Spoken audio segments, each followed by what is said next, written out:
Lionbridge. I am your host, DS Benbow.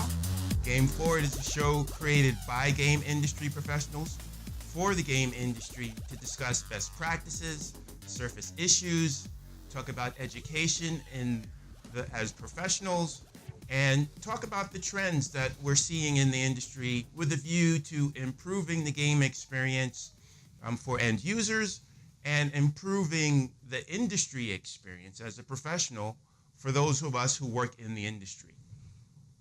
Today's guest is Stuart Moulder. He has a 20-plus career in gaming, spanning everything from Sierra Online, Microsoft, Wild Tangent, Her Interactive, and his most current role is Director of Production Management at Wargaming.net. Hi, Stuart. How are you? I'm great. How are you doing, Darren? I'm doing awesome.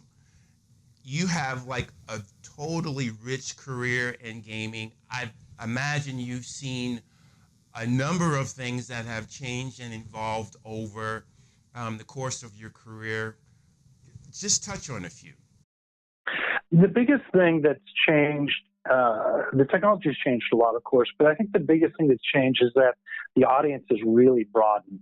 When I started, gaming was very much a niche sort of thing that relatively small segment of our population spent time doing.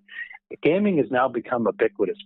Everybody plays games. They play games on their phones. They play games in their living room on consoles. They play on their PCs. And as a consequence, the audience has really diversified and reflects the population as a whole. And we now have more gamers who are women than men. And that's a huge change. When I started, women probably comprised about 5 to 10% of the audience. Now they're majority. Wow, that is significant. That's kind of like the NFL. Most people don't know the majority of NFL fans are female. And that's, again, 180-degree flip from what it used to be. What hasn't changed in your experience over the course of your career? Maybe as much, Games are fun. Well, I think that's still true. If anything, it's even more true. I think the biggest thing that's still very true of games is that at their heart, they are a technology meets entertainment art form. And that's still true today, just as it was when I did it. It does require some specific skill sets that can be a little bit challenging to find. Nonetheless, the biggest thing that probably is still the same as that, even though the audience is primarily female, or I should say the majority is female, and it's reflective of the general population, the people who make games are still kind of that male-dominated Caucasian culture from 25 years ago when I started. So the people who make games aren't as reflective of their audience as I would like to see. So what's the impact of that? Does that even matter? I think it matters. I said we're an art form, right? We're an entertainment form, which is about communicating and connecting with people on an emotional and a cultural level. And if you don't share the perspective of your audience because you don't share their background, then you're gonna miss opportunities to connect at a really deep level.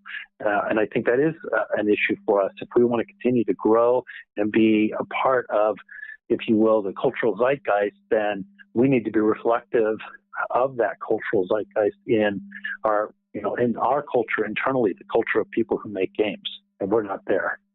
So how do we create an environment that is more representative or inclusive of, or has kind of the diversity of thought and ideas and perspectives and backgrounds that map to the customers that are paying for these games and experiences? Well, number one, I think it's sort of like the first step in Alcoholics Anonymous. You have to recognize that you have a problem. And I think the industry actually does recognize now that it has a problem. And those conversations have started at development conferences. You have panels on diversity, and you have people making concerted efforts to change the composition and the perspectives of the company. So that's a start. I think you have to recruit and bring in those different perspectives. You have to culturally make sure your company is embracing of those new entrants into the industry and supportive of them. And I think you have to support educational efforts all the way back into K-12 that help draw more diverse people into the kind of education and career paths that will make them attractive applicants to companies like ours. So that people who are not just white and male want to become engineers or become 3D artists or become audio specialists that would eventually be able to pursue a career in games. Because if you have everyone in the world loving games, then you're going to have a lot of people who would love to make games, and we need to make sure that they are given a path to do so.